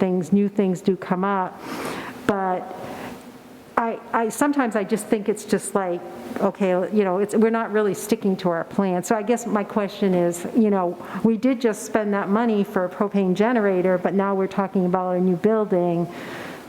Sure. So the only building in the district that could not survive a brownout or a blackout is the SAU, and the SAU is the place where we have to do payroll and accounts payable. And so in terms of short-term needs, I felt it was a priority. So the other part about the SAU building is just to put in a centralized heating and air system is $150,000. To invest in that building is silly. So the $15,000 for a generator gets us our ability to stay open like the schools. Plus, you could use the generator anyway. Yeah. And this hypothetical capital plan is, the initial proposal from Jim and Jim. We'll dig into that with Jim Rozicki a lot more at the budget workshop. This is not an approved capital plan by any stretch at this point. And you're right, that is pulling, I think the two big things that we see in that capital proposal are pulling that forward, pulling the SAU project forward by a year, and also just, I think it's important to acknowledge that, and we've seen this kind of coming, but the tennis court project is coming in at a much higher cost than it was originally projected. So, making those fit in the budget is, something we have to take a look at when we took the capital plan. Sorry, one more.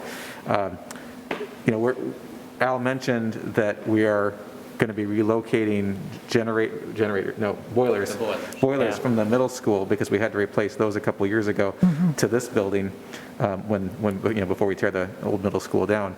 I'm assuming that the propane generator is not, is going to be it's still going to be, a serviceable part of a new SAU building if it's on the same site. The boilers that we put in the old middle school are far more efficient than the boilers that are currently in this school. So that $170,000 is way less than it would be for us to go out and buy new boilers and bring them in. And then they're energy efficient boilers that will help us here. And the generator would be used in another. And then, okay, thank you. And then, so then a couple other things. So one thing is that I very much appreciate the bond payment, because I had asked for that, and that's really, really helpful. So thank you for that. And it is, looking at it, because that was my memory, was 22, 23. That's the year we've got both MS1, MS2, coming online. And then the other big year is 24, 25, when there's a big bump in MS2. So, it was helpful to see this, and it's definitely going to be a driver in terms of the budget. The last thing I just wanted to comment on was, I'm not convinced that we aren't looking at having to hire more staff. I mean, this year we ended up having to hire a kindergarten. And, again, I wish we did have, we unfortunately do not have long-range planning. Unfortunately, we're not able to get the people that we needed to be able to continue doing the work. So I am going off numbers that are 2 years old, which the further out you get, the less accurate. But, you know, again, I'm not convinced that we're not done having to add personnel. So I think that that's something that we need to keep in mind. Tom? And that's it. I just want clarification on budget drivers. The facilities capital account 274000, does that mean you're going to spend that much more than you did last year? Exactly. Okay. Yeah. Okay. So just to clarify all this, first of all, it's really great you guys are asking these questions because this is what we're trying to get to. What drove me crazy with the budget goal before is we'd come up with some number and there was no logic behind what we were, it was just this random number we came up. And so what we really try to do, and again, nothing here is set in, you don't have to hire any, you don't have to, you could say we don't want, well, actually the first three you got to say we want to do. You could say no to everything. All that we try to do is say, we're trying to shape the conversation. So all of the capital stuff that we just talked about and all of those positions, we'll have more, that to me is the heart of the budget workshop. And we got some time, but all of the questions that you guys have, all the details, whether it be Tom has asked about the foreign language or you name it, anything I've listed here, our goal really was to give you everything that we know right now. You've got some time before we get to the budget workshop to kind of process it, to think about your questions. And then even after we finish the budget workshop, Sue will get the adequacy aid coming in, and we still have another workshop day to talk. So I was just trying to give everybody enough time to, and that meant administrators, school board members, everybody, there's time to discuss what are the priorities in terms of our spending. And so the goal is really structured, I think, to try to get us there.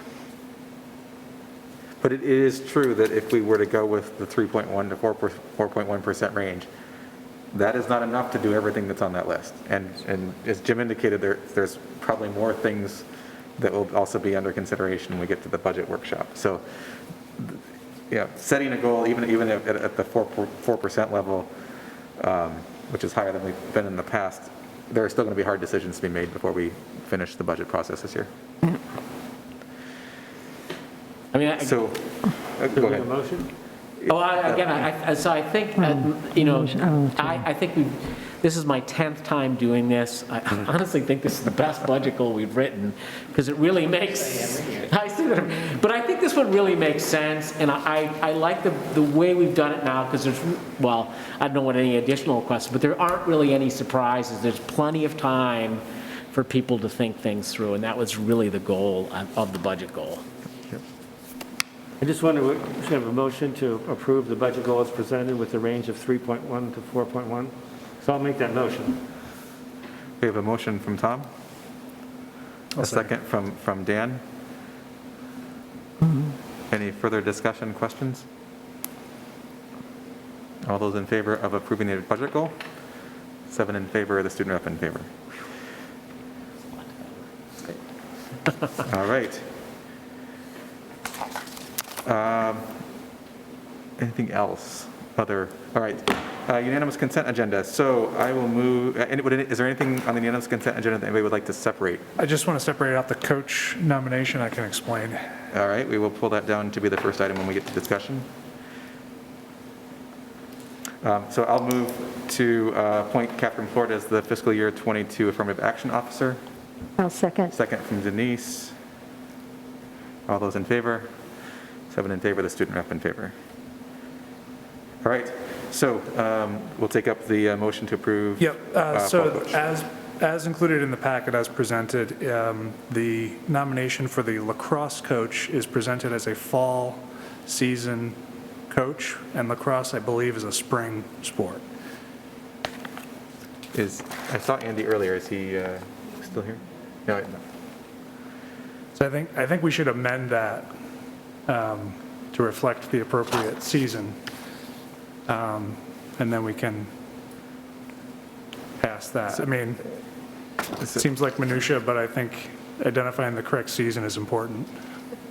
Can you just amend the motion to do that? Is that what you're saying, Dan? Yeah, so, I mean, I can move it as amended to reflect the spring lacrosse being a spring sport, otherwise as presented. Spring. All right, so we have a motion from Dan to approve the spring coach. So a motion from Dan and a second from Tom. Any further discussion? All those in favor? 7 in favor, the student rep in favor. That is approved. Thanks, Dan. All right. Jim, we're up to the creation of the Bamford Scholarship. So I'm going to turn the Bamford Scholarship over to you and Suzanne. Who are you pointing to? Suzanne and Sue. Don't everybody jump up at once. Yeah. and just for the board's information, if we choose to approve this, there is a scholarship acceptance form that you can sign on any line. You don't have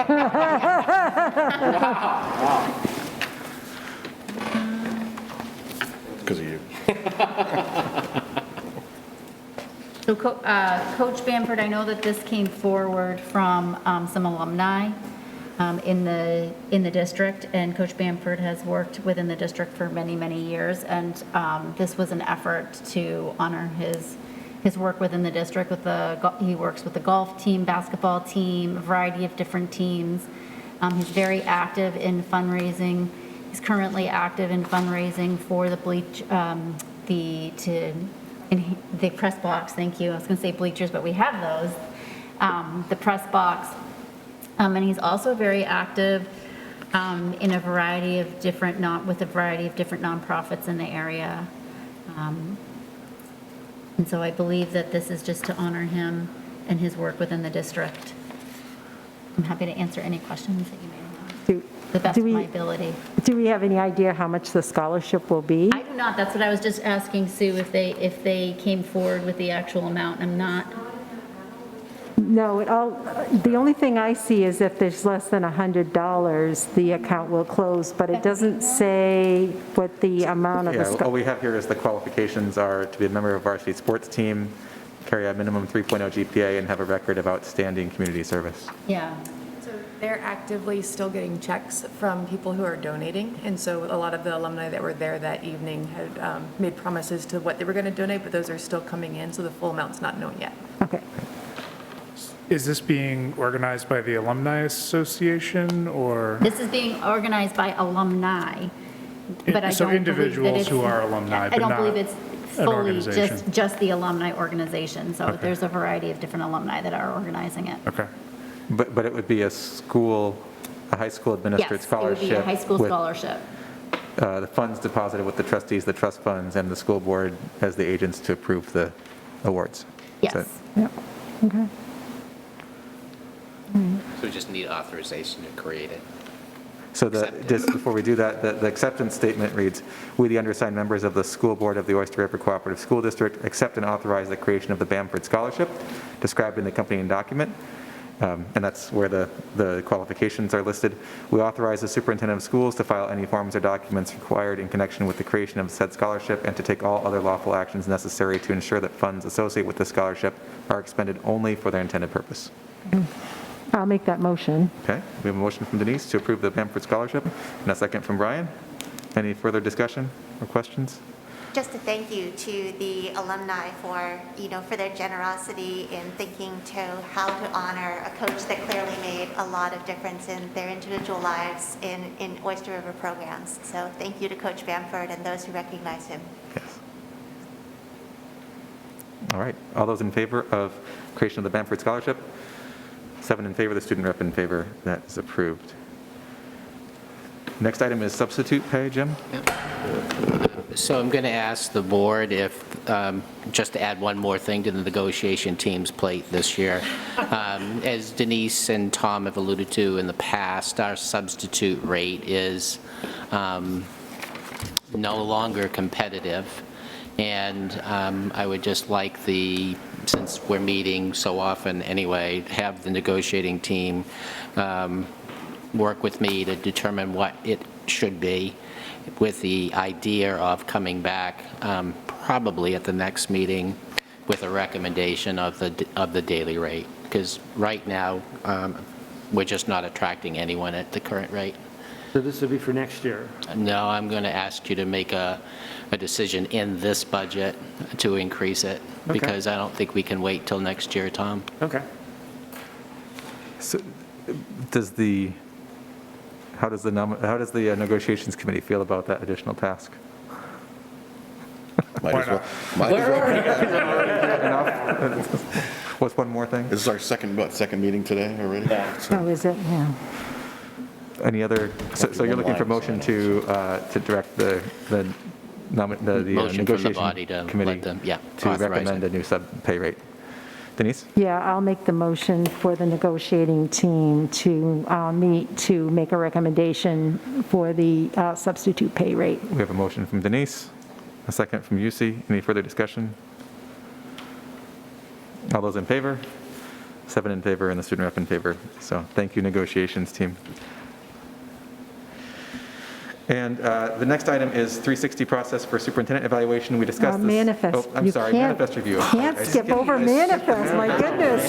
Thank you for keeping me honest there. So, So close. nobody volunteered proactively to serve on the manifest review committee. I was shocked by that. So I asked Dan if he would be willing to do so, and he said yes, in addition to serving on the negotiations team. Thank you for that. I'm always here anyway. I think this is something that we kick around from time to time.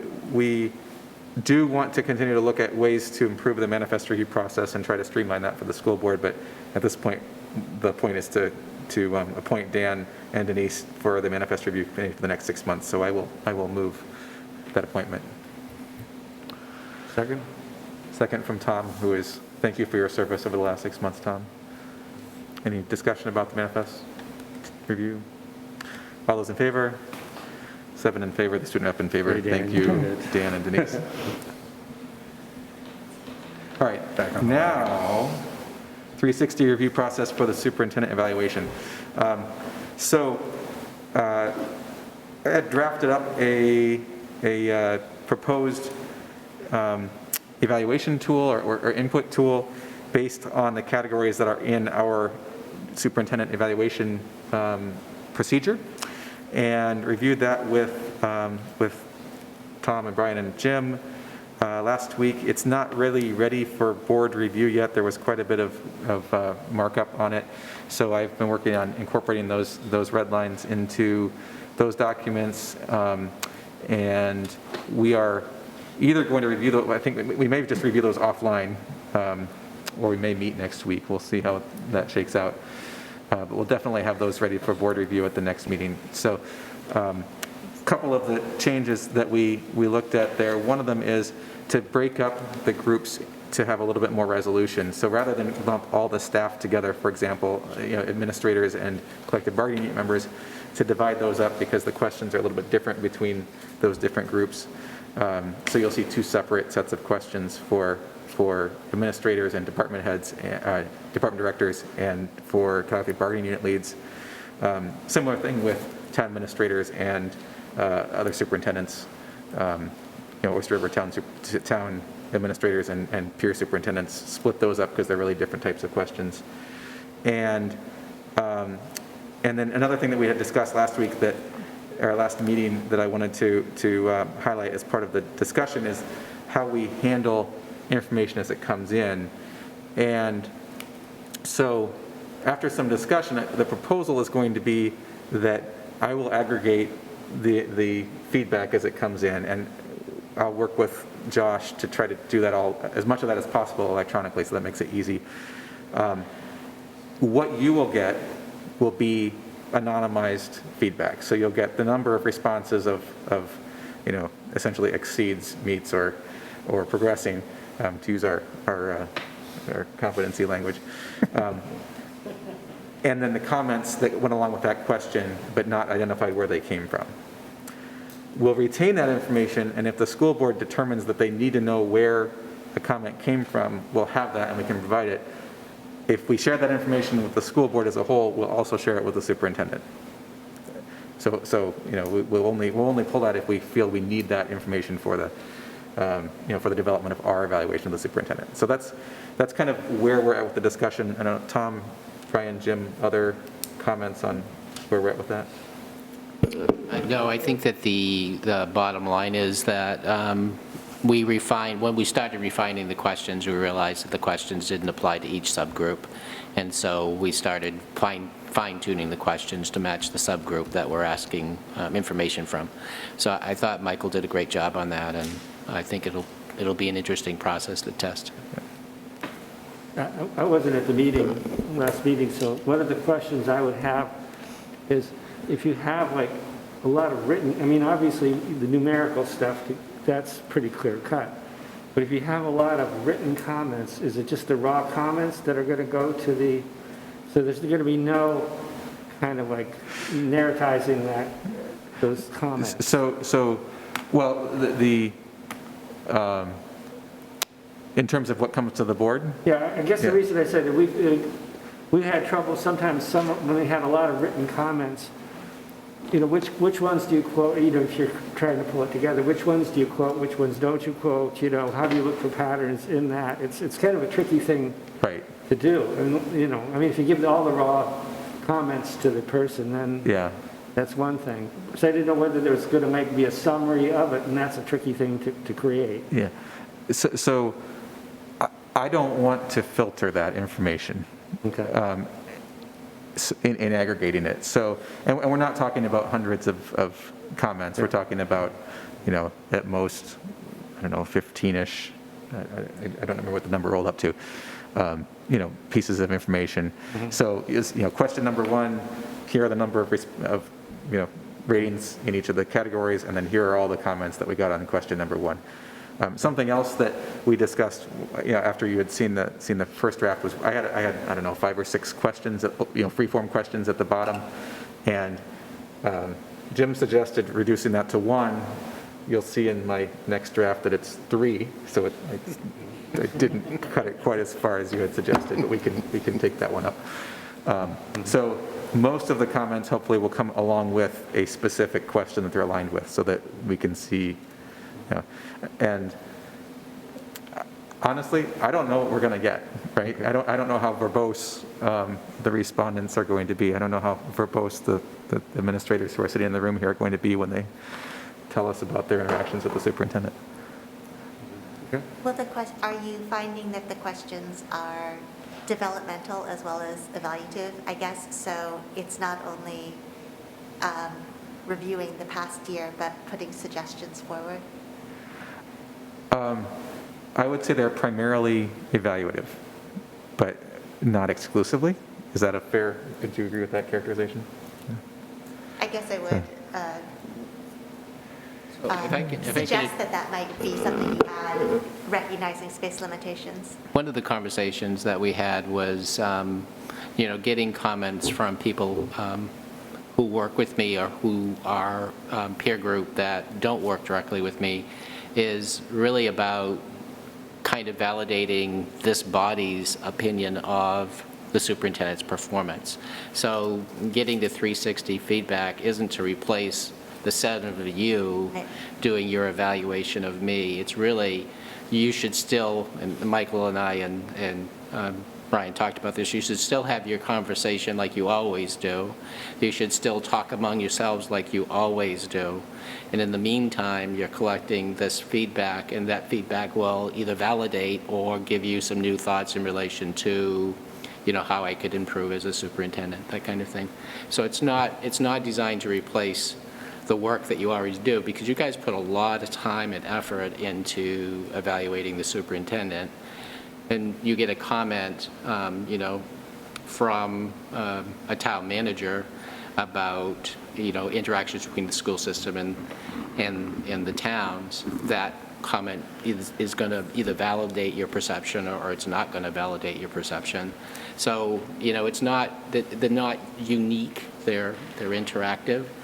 And so, as I said to Michael, this is really good for me because I have a perception as well, and my self-evaluation would still be part of this.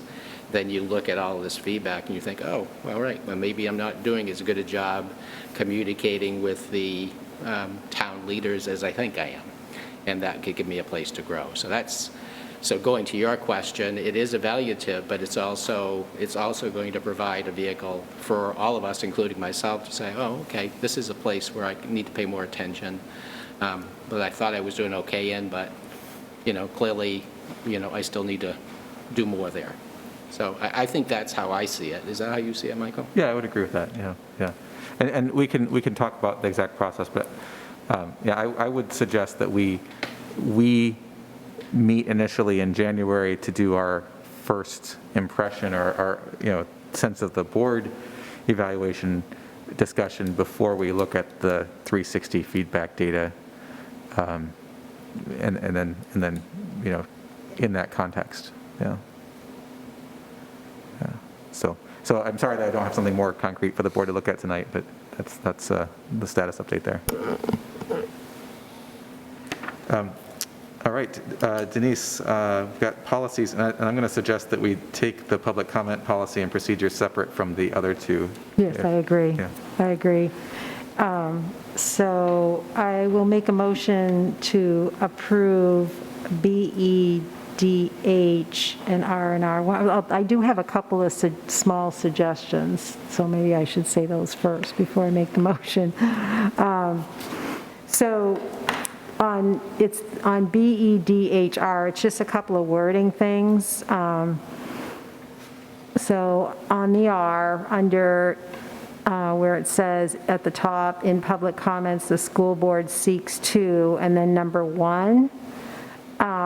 So I believe because we did revise this in the committee, and so I'm going to suggest, as far as the wording, that we say include comments from as many Oyster River community members as possible in the time allotted for public comments, and then the part in parentheses put after that at the end of the sentence, and get rid of the word including, so that it would just say tuition student families may speak to issues related to the building in which their child attends.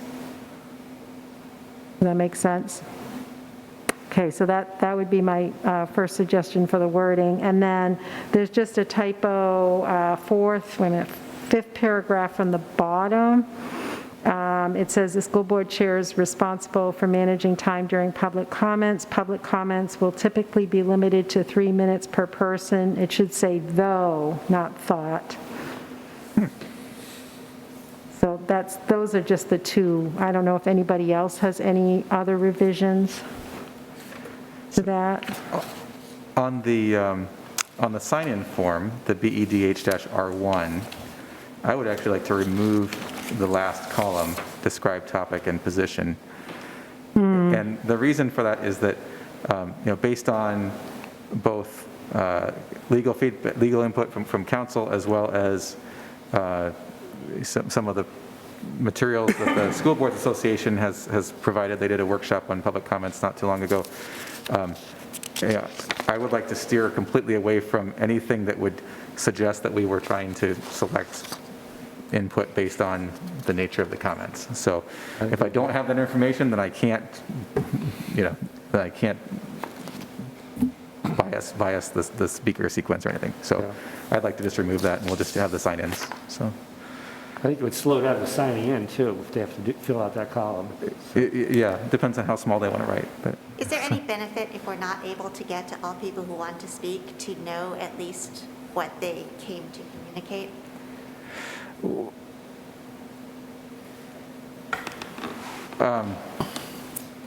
We could. That box is not very big. This is not the only way that the public has to communicate with the school board either, right? In fact, most of the communication that we receive is not through public comments, it's through emails, and I guess mostly emails, but I don't know, do you have a... I think that what we could do at the end, we could put it in our public,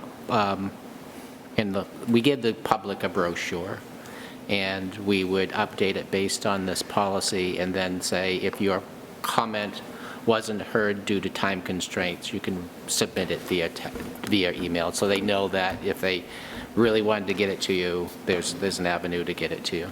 We also have the second public Yeah, I was comments. gonna say, you can always stay and watch this fascinating meeting to the end, and then do your public comment.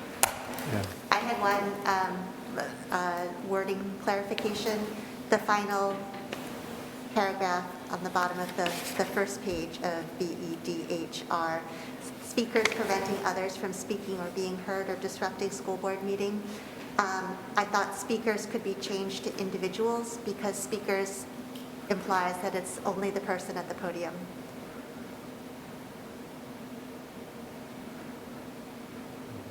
Yep. Okay.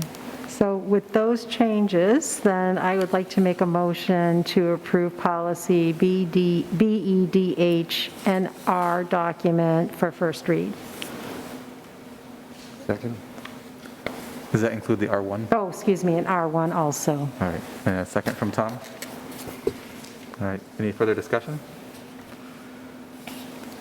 I don't know, Dave, if you had a chance to look at this or not, but any insights from your experience with public comments that we should consider incorporating here?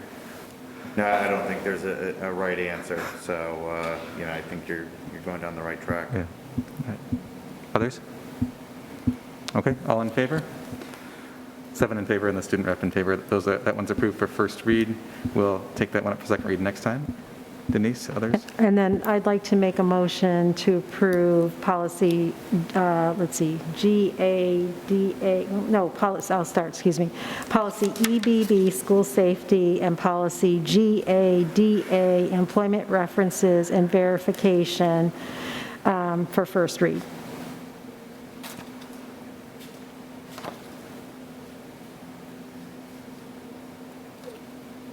And these are These are new policies? required, yeah, these are required policies. So we are given policies that are required, they come down from the state, correct? Yeah, it's a required policy, school safety, a new policy that needed to be added, and then the same with policy GADA.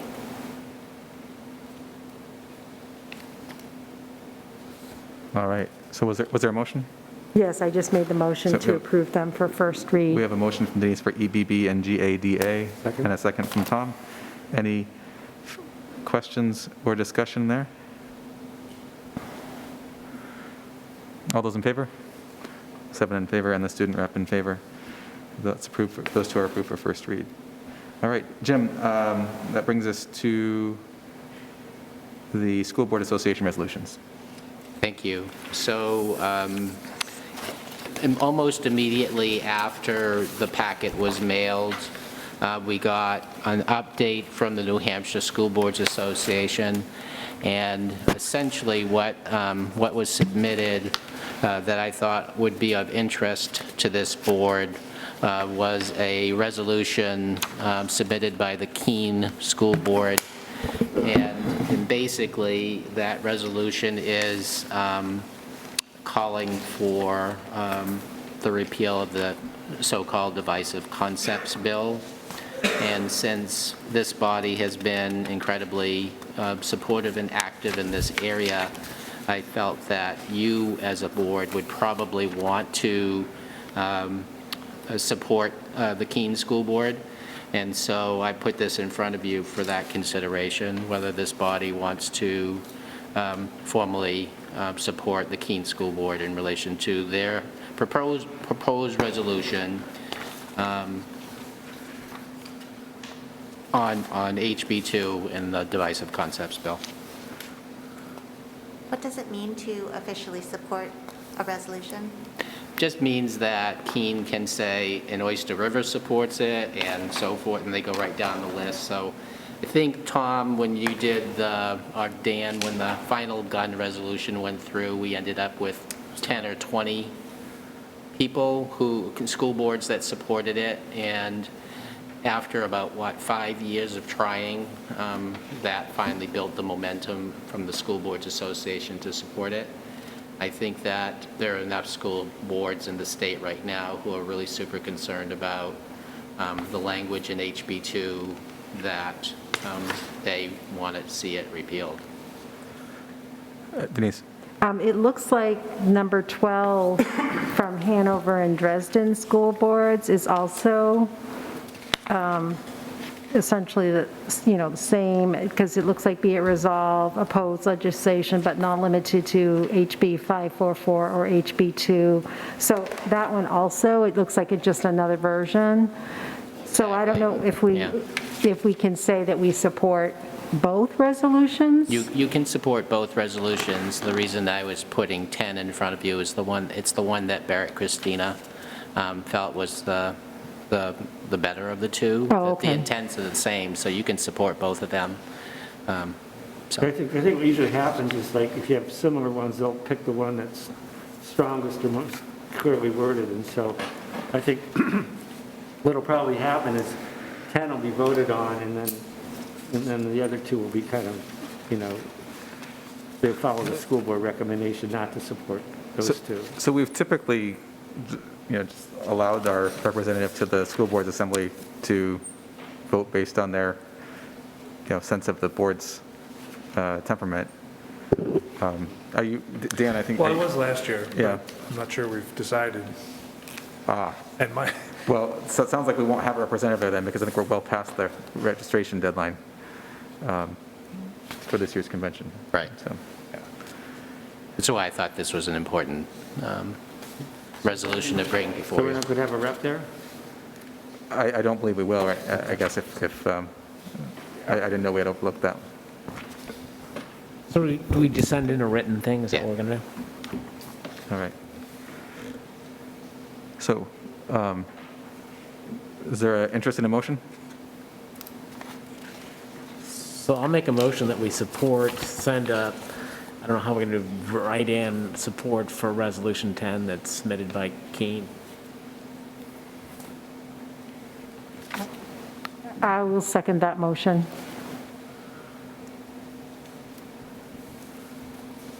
We have a motion from Al and a second from Denise.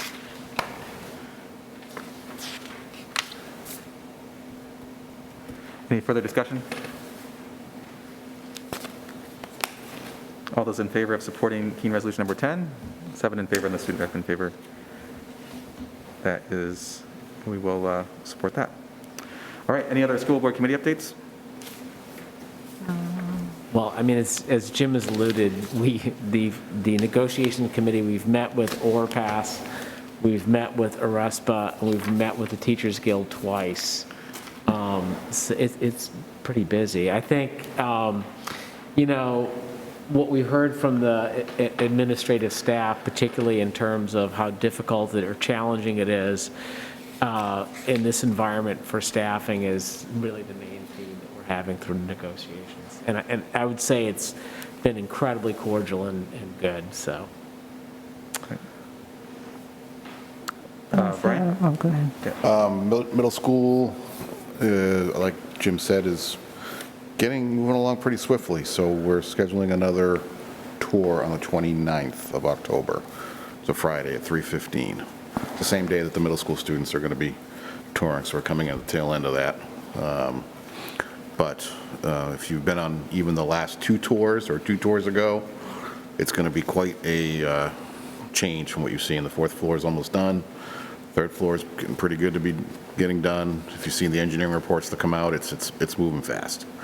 And when he says 78%, I think, that's 70% of the entire project. Yeah. That includes the demolition. So the building is more than 78%. The building is probably 80% plus. So